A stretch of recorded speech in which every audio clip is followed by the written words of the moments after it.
Hello again. It's time for chapter 4 of Varjak Paw by S.F. Said. The moment the grown-ups had left the room, Julius turned to Varjak.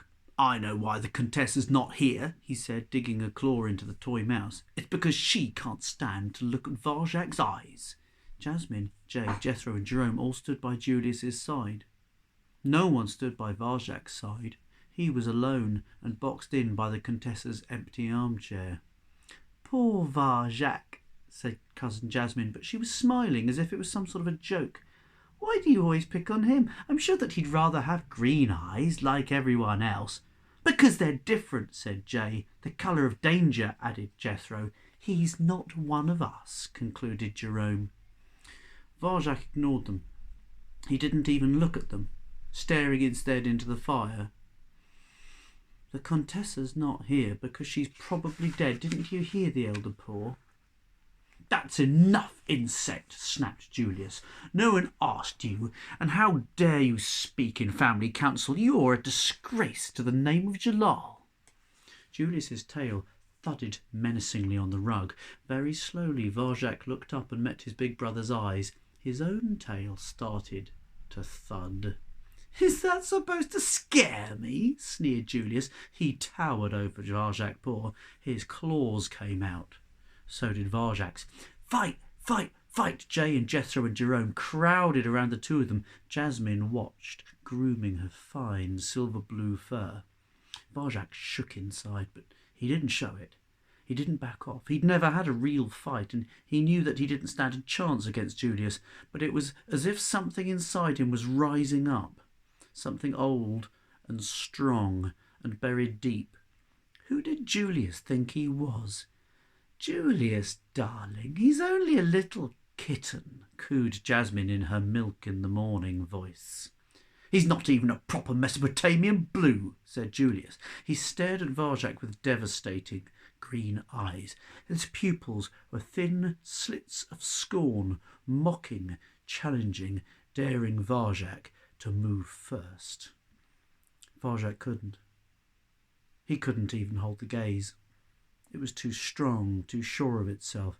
Whatever it was that had written up inside him had gone down. He turned away and backed down. It was over. Julius had beaten him with just one look, as father had beaten the Elder Paw. In a fireplace, the flames sputtered and died.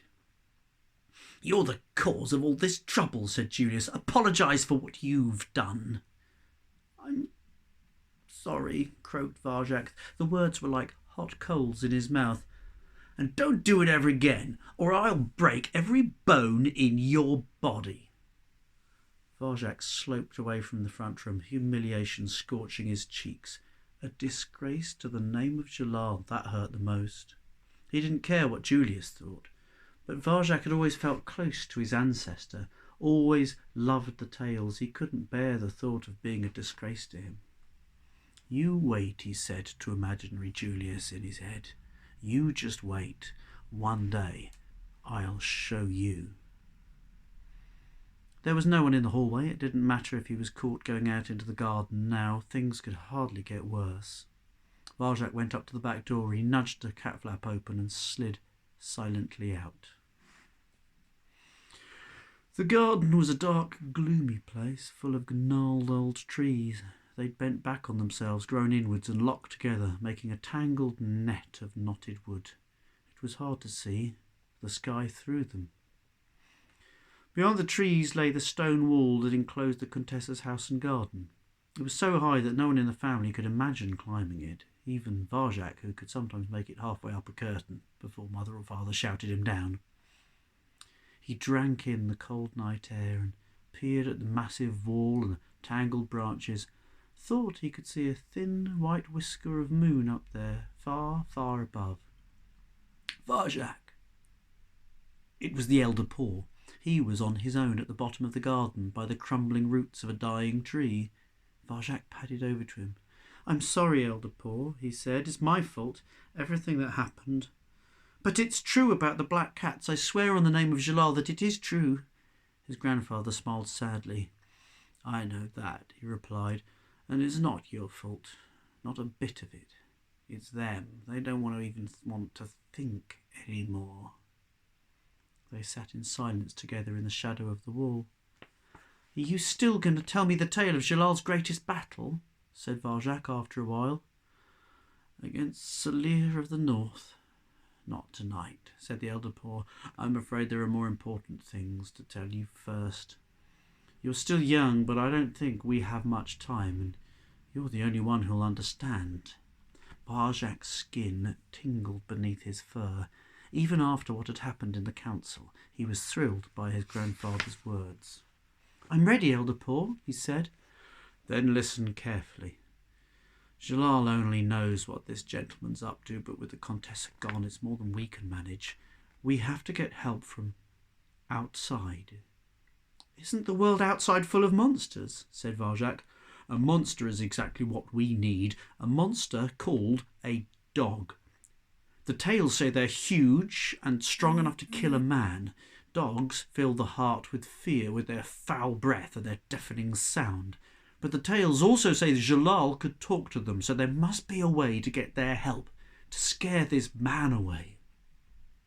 Mother and father say the tales aren't true. They say they're only stories. Only stories? Elder Paw looked at him. And you believe that? Varjak shook his head. No. Good. Because I'm going to tell you a family secret now, an old one. It goes right back to the beginning. Varjak's mind raced. This was the first he'd heard of any secret. Is it about Jalal? He guessed. The Elder Paw smiled in the dark. It is indeed. Everyone knows the tales of Jalal, but his way is a mystery, known only to a few. The way of Jalal. This was something Julius and the others knew nothing about, and the Elder Paw was telling him and no one else. The way, said Elder Paw, has been passed down through the ages from paw to paw. Much of it has been forgotten over the years, lost and corrupted through time. Now only fragments remain. Perhaps the way will help us talk to dogs, perhaps not. I do not know it all, and I fear I won't have long enough to teach you the parts that I know, but it's all we have left. Jalal felt strangely disappointed. Now he knew there was a family secret. He wanted to know it all. What was the point of a secret which had been lost? Still, something was better than nothing. Tell me more, Elder Paw. Come closer. Varjak bent towards him. Closer.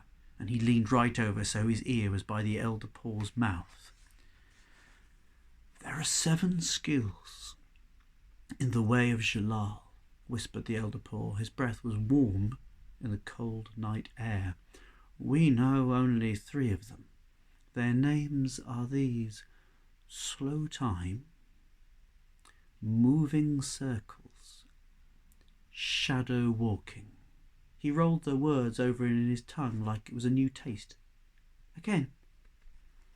Slow time, moving circles, shadow walking. His fur prickled at the strange sounds. Never forget this. Keep the way alive, Varjak Paw. Varjak nodded. The words, Jalal's words, were safe in his head. He would always remember them. Click. The back door swung open. Varjak and the Elder Paw looked around. The gentleman was standing there, and by his shiny black shoes were 2 sleek black cats. That's the end of chapter 4. Next we have chapter 5, but I'll read that one to you tomorrow. Have a great day till then. See you, everybody. Bye.